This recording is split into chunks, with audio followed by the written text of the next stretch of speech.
We're at the Blick Summer Series of workshops at the NAEA Association in Alexandria, Virginia. For our next project, we're going to work on our bodies and our arms and our necks and maybe some tentacles while we're at it. These are the bottle body sculptures. Bottles come in all kinds of sizes, shapes, and colors, just as human bodies do. And one human body that I've been recently intrigued by is Niki de Saint Phalle.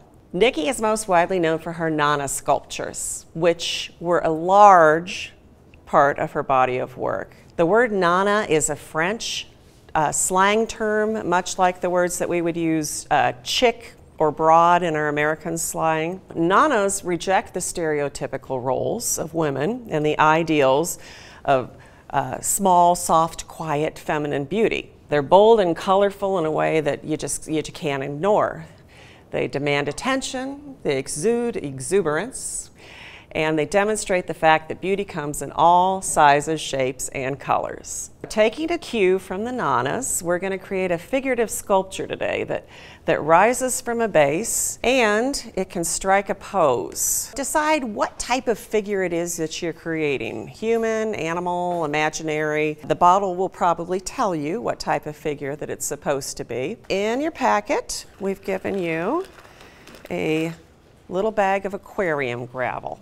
We've also given you a length of, this is 11.5 gauge sculpture wire that if you put a loop in each end and then put it in the bottle, then take your bag of aquarium gravel, cut a small hole in one corner, and you should be able to feed the gravel in. Once you have the gravel in, we're going to wrap masking tape around the wire and the neck. This is kind of an important step because we want to be able to close this off. Next thing we're going to do is we're going to start filling out the body of the sculpture. And there's a few different things that you can use. You can use fabric scraps, you can use pillow foam, stuffing. I'm going to use a little bit of paper towel to first start defining the neck. The point is we want it to still be flexible. How about a cotton ball? Did you know that cotton balls can be rolled and make more of an actual strip of cotton? You can use glue with that, or you can use some more tape. Just a small amount of glue here. I like to use the cotton balls to start forming the head because we want to build that up. You also put in your bag a clothespin, just a good old-fashioned spring-loaded wooden clothespin. This can be a beak, perhaps. The little examples I have here of crabs. These clothespins have become claws, but if you just hook that around the top of the wire and bend it, you can see how that could open and close. Let's get this poor thing clothed, shall we? I do like using a fabric material because that's really what keeps it very flexible and allows it to be able to be bent in different poses. With muslin, we're giving you a sheet of it. It makes it very easy to tear about 2-inch strips perhaps. Then we're going to take our glue and just apply the glue to the strip and start wrapping around the bottle, around the neck. It doesn't have to be perfectly flat or perfectly lined up at all.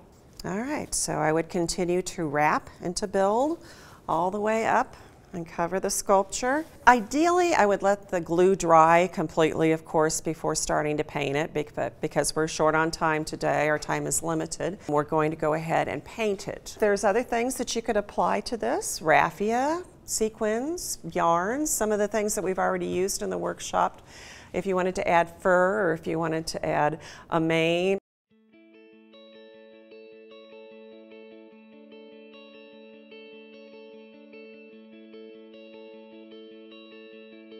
I'm laughing, man, there are going to be some tall ones here, aren't there?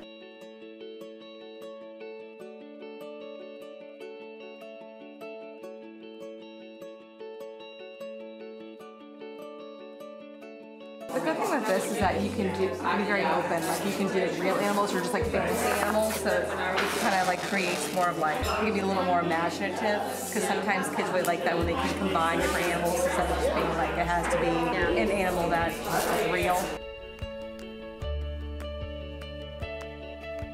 And so where will your sculpture, when it goes home and you take it with you, where will it go? Is it going to go on your desk? Is it going to hold on to things? Mine's going to be an art fairy that's going to announce things in the classroom. Oh, that is a great idea. She's going to be kind of a little guest art lady in the room. It's so fun to see them in this stage because you think you understand what it is, but you could be a long way off.